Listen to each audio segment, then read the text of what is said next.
Hello viewer, welcome back to the Pragati classes. मेरा नाम है विकास और आज हम लोग देखेंगे इकोनॉमिक्स में सबसे इम्पॉर्टेंट हम यूथ के लिए, तो ये बहुत ही इम्पॉर्टेंट है। वो क्या है? आपका एम्प्लॉयमेंट। ठीक है, तो इसी की जोरदार बात करेंगे हम लोग कि एम्प्लॉयमेंट को समझेंगे कि हम इंडिया में कैसे अनएम्प्लॉयमेंट है और किस किस रीजन से है। तो आइए कुछ पहले हम रिपोर्ट की बात कर लें। देखिए रिपोर्ट क्या है, रिपोर्ट पहले हम समझा दें। तो देखिए फिर रीड करके समझिएगा। देखिए आईएलओ ने एक रिपोर्ट जारी किया। ठीक है, आईएलओ के अकॉर्डिंग हम लोग क्या करते हैं कि 15 ईयर से लेकर यानी 15 ईयर से लेकर और 65 साल यानी 65 ईयर तक जो भी पर्सन है इनको वर्कफोर्स कहा जाता है। वर्कफोर्स कहा जाता है। ठीक है, ये देखिए ए कि इनको माना जाता है कि ये वर्क करने के एलिजिबल है, ये काम कर सकते हैं। ठीक है, इनके अकॉर्डिंग इंडिया में 83% अनएम्प्लॉयमेंट है। जो हमारे यहाँ के यूथ हैं वो 83% अनएम्प्लॉयमेंट है। अब इसमें मैक्सिमम रीजन भी है और रीजन की बात कर लेते हैं। और जब ये एम्प्लॉयमेंट की बात करते हैं तो उसमें ये भी बताया जाता है कि हमारे यहाँ यूथ में स्किल की बहुत कमी है। बहुत कमी का अंदाज़ा इस बात से लगा सकते हैं आप कि अगर नॉर्मल हम लोग ईमेल सिर्फ सेंड करने को कह दें, ईमेल सेंड करने को, तो 73% यूथ है। अब यूथ यानी वर्कफोर्स का डिफिनीशन आप इसी से लेंगे कि 15 से 65 ईयर। ठीक है, ये ईमेल नहीं कर पाएंगे। तो इस तरीके से हमारे यहाँ स्किल की कमी है और आईएलओ के हिसाब से 83% यूथ क्या है, अनएम्प्लॉयमेंट है। और ये रिसेंट का रिपोर्ट है और हम वर्कफोर्स की बात भी कर लिए आपसे कि इस 15 से लेकर 65 ईयर है। तो आइए यही रिपोर्ट यहाँ पे देख लीजिए कि आईएलओ ने क्या कहा है। Unemployment is the critical issue that a continuous challenges of the economic landscape of India as one world most populous nation of the diverse workforce fluctuation and unemployment rate reaching applications in country growth and development show the current unemployment rate। तो अब यहाँ पे इसी तरीके से आगे भी बात बताई गई है और हम करेंट रेट आपको बता दिए, ये आप रीड कर सकते हैं। आईएलओ कहने का मतलब ये होता है इंटरनेशनल लेबर ऑर्गेनाइजेशन। ठीक है, इनके अकॉर्डिंग हम लोग अनएम्प्लॉयमेंट इतना है। अब इंडिया की बात थोड़ी सी कर लें कि इंडिया में क्या समस्या है। पहले आइए फिर इस रिपोर्ट पे बात करेंगे। देखिए इंडिया इस सर्वे को कितना मानती है इस डेटा से देख सकते हैं। इंडिया ये बात कहता है, ठीक है, इंडिया कहने का मतलब ये है कि यहाँ का रिपोर्टिंग एजेंसी कि 90% हमारे यहाँ जो एम्प्लॉयमेंट है वो एम्प्लॉयमेंट सिर्फ और सिर्फ अनऑर्गेनाइज सेक्टर में है। ठीक है, अब अनऑर्गेनाइज सेक्टर कहने का मतलब ये है, सीधा सीधा इस बात से समझ लीजिए। अनऑर्गेनाइज सेक्टर कहने का मतलब सीधा सीधा इससे समझ सकते हैं आप कि जिनको फिक्स नहीं है। फिक्स नहीं है क्या है कि आज 350 ऐसे समझिए, 1 ईयर में 365 डेज हैं, तो इसमें फिक्स नहीं है कि उनको कितना दिन वर्क मिलेगा। वर्क मिलेगा ये फिक्स नहीं है। और ये जैसे आप एक आइडियल कंडीशन ले सकते हैं कि 100 डेज तक हम लोग कह सकते हैं कि एम्प्लॉयमेंट है, मगर इनका कोई फिक्स नहीं होता अनऑर्गेनाइज सेक्टर में कि कब एम्प्लॉयमेंट हमें मिलेगा कब नहीं मिलेगा। और हमारे मनी का भी यानी उनका वेजेज का भी ये सर्टेन नहीं होता कि उनको कितना पैसे मिलेंगे। ये सीधा सीधा बताया जाता है। ठीक है, मगर हमारे यहाँ जो एम्प्लॉयमेंट का रेट है वो 90% एम्प्लॉयमेंट जनरेट होता है अनऑर्गेनाइज सेक्टर से, ये इंडिया कहती है। अब इस बात को थोड़ा रिपोर्ट के थ्रू हम लोग देख लें। देखिए रिपोर्ट में अगर हम लोग आए 2008 से देखें तो 2008 में हम लोग का अनएम्प्लॉयमेंट रेट पहले समझ ले। देखिए अनएम्प्लॉयमेंट रेट क्या होता है। अनएम्प्लॉयमेंट रेट, ठीक है, इसके बारे में बात कर लेते हैं। अनएम्प्लॉयमेंट रेट में क्या होता है कि जितने अनएम्प्लॉयमेंट पीपल हैं, अनएम्प्लॉयमेंट पीपल हैं और जितने अनएम्प्लॉयमेंट है और एम्प्लॉयमेंट है, और एम्प्लॉयमेंट पीपल है, ठीक है। इन दोनों को क्या करते हैं, डिवाइड करते हैं, तो हमें जो मिलता है वो हमारा जो रेट होता है उसको बोलते हैं हम लोग अनएम्प्लॉयमेंट रेट। अगर परसेंटेज में चेंज करना हो तो 100 से मल्टीप्लाई कर देंगे। तो ये देखिए यही हमारा क्या है, अनएम्प्लॉयमेंट रेट। अब देखिए अनएम्प्लॉयमेंट रेट सबसे डेंजरस मान लिया जाता है अगर 5 तक अनएम्प्लॉयमेंट है अप्रॉक्सीमेटली, ठीक है। तो यहाँ तक बहुत ज़्यादा डेंजरस नहीं माना जाता, मगर 6 पॉइंट समथिंग आना स्टार्ट हो जाता है तो यहाँ से उस कंडीशन का जो सोशल स्ट्रक्चरल बैलेंस है वो भी अनएम्प्लॉयमेंट की वजह से मैक्सिमम इफेक्टेड होने लगता है। कहने का मतलब ये है कि वहाँ पे क्राइम, चोरी, ये सब बहुत तेज़ी से बढ़ने लगता है अगर 6.1 से ऊपर जाने लगता है तो, ठीक है। अगर यहाँ पे 5% यानी 5 रेट है, यानी अगर 5% यहाँ नहीं कहा जाएगा, 5 रेट कहा जाएगा। रीजन ये है क्योंकि हमने परसेंटेज में कन्वर्ट नहीं करा है, मल्टीप्लाई 100 के नहीं करे हैं, ठीक है। तो यहाँ पे इस रेट में आप कह सकते हैं कि हाँ सोसाइटी में बैलेंस है अगर इसके नीचे है, मगर इसके ऊपर जाना बहुत ही डेंजरस होता है सोसाइटी के लिए। तो आइए कुछ इस रिपोर्ट के बारे में देख लें। देखिए अनएम्प्लॉयमेंट, यही जो हम फार्मूला आपको बताए कि unemployment rate equal to number of unemployment person upon number of employment person plus number of unemployment person.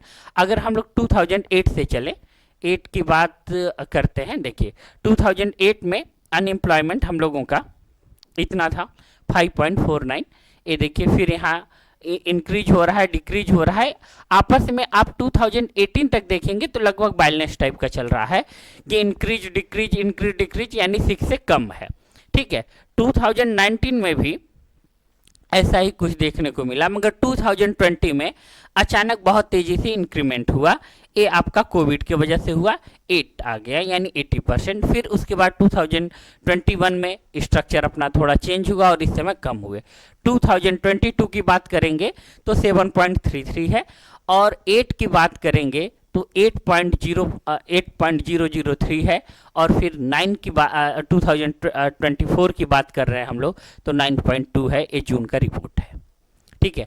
यानी अनएम्प्लॉयमेंट में अभी हम लोग बहुत सबसे ज़्यादा रेट हाई है, ठीक है। ये अनएम्प्लॉयमेंट का सबसे बड़ा रेट हाई है अब तक का। आप देख सकते हैं 2008 से लेकर 2024 यानी लगभग 16-15 ईयर के बाद अगर आप 16वां ईयर में इंटर कर रहे हैं तो सबसे ज़्यादा हाई है। तो ये अनएम्प्लॉयमेंट में ये देखिए यहाँ पे समस्याएं जो हम आपको बोले थे कि सोशल स्ट्रक्चर खराब होने लगता है, कहने का मतलब ये है कि सोसाइटी में क्राइम वगैरह बढ़ जाते हैं, ये भी इसका इम्पैक्ट पड़ना स्टार्ट हो जाता है। तो चलिए अब इतना आप तो समझ गए होंगे कि अनएम्प्लॉयमेंट हमारे देश में किस तरीके से है। थोड़ा अब इसको हम लोग अपने टॉपिक के हिसाब से समझ लें। अनएम्प्लॉयमेंट अगर इसको परसेंटेज में चेंज करेंगे तो जो 9 लिखे हो 90% होगा, जान लीजिएगा, ठीक है, 100 का मल्टीप्लाई करने के बाद, ठीक है।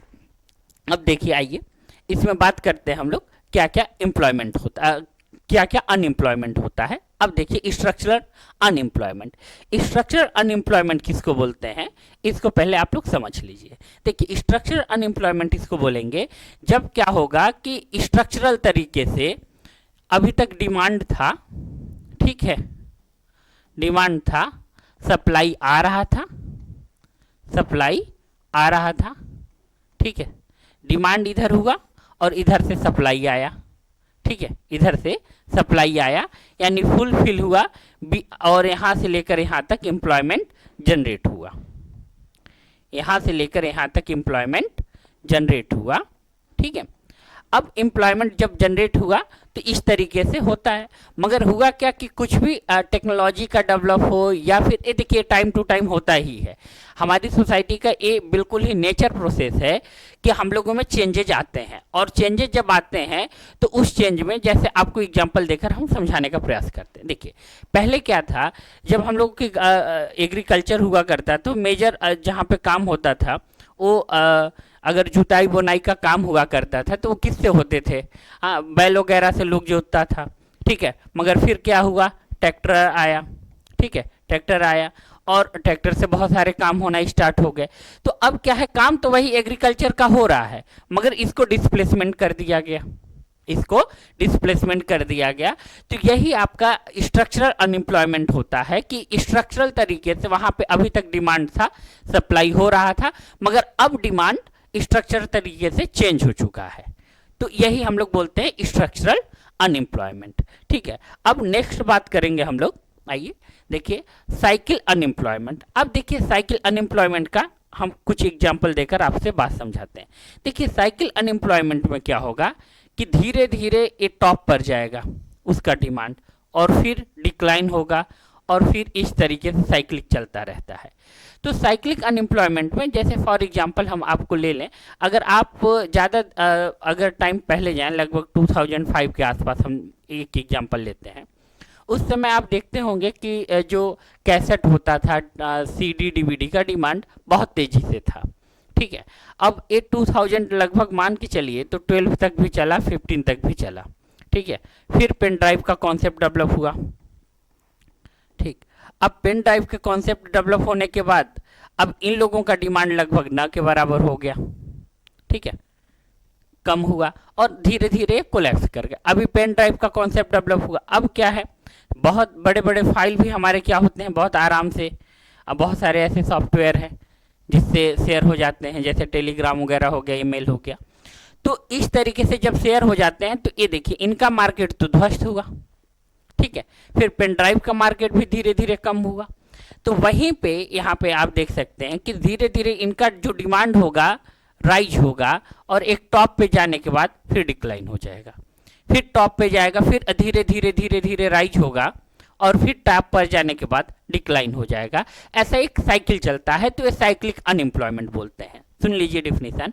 अ business a cycle consist of the alternating period of the booms and depression it during the downing swing, the business cycle date the income and output leading waste and unemployment. ठीक, अब आइए next हम लोग समझते हैं यहाँ पे frictional unemployment. अब देखिए फ्रिक्शनल अनएम्प्लॉयमेंट क्या होता है, इसकी बात समझिए।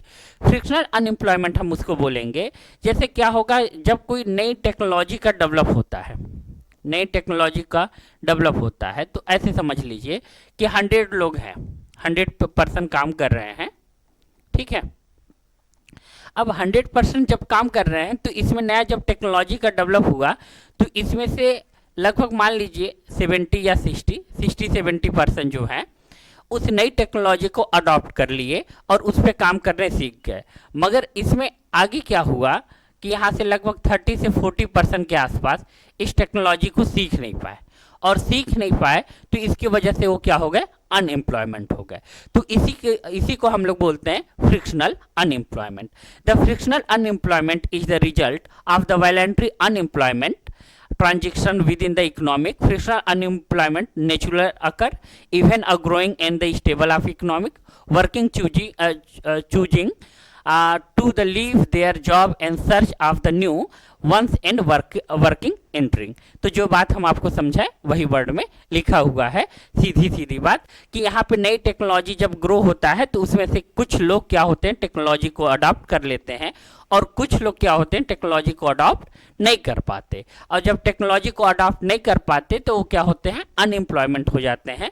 ये होता है आपका फ्रिक्शनल अनएम्प्लॉयमेंट। अब देखिए डिसगाइज्ड अनएम्प्लॉयमेंट, इसको समझ लीजिए। डिसगाइज्ड अनएम्प्लॉयमेंट कहने का मतलब क्या है कि कोई वर्क हम लोग करना कोई चाह रहा है, करना क्या कर रहे हैं लोग। ठीक है, अब यहाँ पे इस वर्क के लिए मुश्किल से 5 पीपल की रिक्वायरमेंट है, 5% की रिक्वायरमेंट है, मगर यहाँ पे इंटर कितने लोग कर रहे हैं, लगभग 10 लोग काम कर रहे हैं या 7 लोग काम कर रहे हैं। तो 2 लोग जो हैं वो उस काम के लिए उनकी ज़रूरत है ही नहीं, मगर वो आपको दिख रहा है कि वो एम्प्लॉयमेंट है, वो आपको दिख रहा है कि वो एम्प्लॉयमेंट है, मगर वो एम्प्लॉयमेंट रियल में है नहीं, क्योंकि उनके बगैर भी काम कंप्लीट हो जाता। तो इसको बोलते हैं डिसगाइज्ड अनएम्प्लॉयमेंट। ये हमारे एग्रीकल्चर में भी देखा जाता है। और एक देखिए एग्रीकल्चर के साथ साथ ना, अगर जब आप अर्बन तरफ मूव करेंगे, अर्बन एरिया में, तो वहाँ पे मैक्सिमम लोग क्या खोला रहता है, दुकान खोलते हैं। तो उस दुकान में मैक्सिमम हमें मानकर चलिए कि 2 पीपल की ज़रूरत है वो शॉप में भी, और वहाँ पे 3-4 पीपल हैं, 3-4 पर्सन है। तो 3-4 पर्सन, जबकि काम तो 2 ही से हो जाना था। तो 2 ही से जब हो जाना था और 3-4 की रिक्वायरमेंट है, तो ये जान लीजिए सिंपल सी बात कि 3-4 से तो ये 2 जो हुए डिसगाइज्ड अनएम्प्लॉयमेंट का शिकार हो जाते हैं। तो यही होता है डिसगाइज्ड अनएम्प्लॉयमेंट। ठीक है, तो यहाँ पे it is a situation in which the more person of employed to work which can be done with the equal efficiency by a less number of worker. ठीक, नेक्स्ट आइए, नेक्स्ट हम लोग समझते हैं यहाँ पे सीजनल अनएम्प्लॉयमेंट। अब देखिए सीजनल क्या है, सपोज करिए मान लीजिए अभी हम लोग का क्या है, समर का समय है।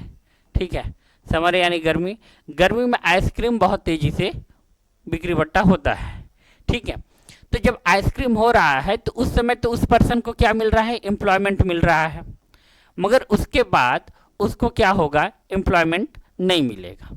उसको उसके बाद एम्प्लॉयमेंट नहीं मिला तो वो सीजनल है। हमारे एग्रीकल्चर में भी ऐसा ही होता है, वो सीजनल एम्प्लॉयमेंट, जिस चीज़ का खेती हो रहा है और उसके अकॉर्डिंग इन्वायरमेंट है तब तो काम चल रहा है, अगर उसके अकॉर्डिंग इन्वायरमेंट नहीं है तो फिर दिक्कत है। अब ऐसा ये भी कह सकते हैं आप, जैसे कोल्ड का समय है। ठीक है, तो कोल्ड का टाइम में क्या होगा, यानी ठंडी का दिन में, कि वहाँ पे हम लोग को क्या होता है, गर्म कपड़े की बहुत ज़्यादा ज़रूरत पड़ती है, ऊन वगैरह की बहुत ज़्यादा ज़रूरत पड़ती है। तो उस समय स्वेटर जैकेट की डिमांड बहुत तेज़ी से इंक्रीज हो जाता है, डिमांड इंक्रीज हो जाता है। मगर अब समर वैकेंसन आ गया तो डिमांड तो इंक्रीज होगा नहीं, डिमांड इंक्रीज होगा नहीं, वो तो डिक्लाइन कर जाएगा। तो ये होता है सीजनल एम्प्लॉयमेंट अनएम्प्लॉयमेंट, कि एक सीजन में उनको एम्प्लॉयमेंट मिला, दूसरे सीजन में वो बैठे हुए हैं। तो ये आपका होता है seasonal unemployment. The seasonal unemployment result from the seasonal fluctuation the employment opportunity. For example, employment in the ice cream of the factory that ice cream seller is the confined the summer season. ठीक है, ये ice cream का example भी है, एक हम आपको ऊन का एग्जाम्पल दे दिए, यानी स्वेटर जैकेट का। अब आइए एजुकेशनल अनएम्प्लॉयमेंट। अच्छा, इसकी बात थोड़ा सा और कर लेते हैं। एजुकेशनल, अभी जो डेटा देख रहे थे हम आपसे बिगनिंग टाइम जो बात कर रहे थे, पहले उसी डेटा की बात कर ले।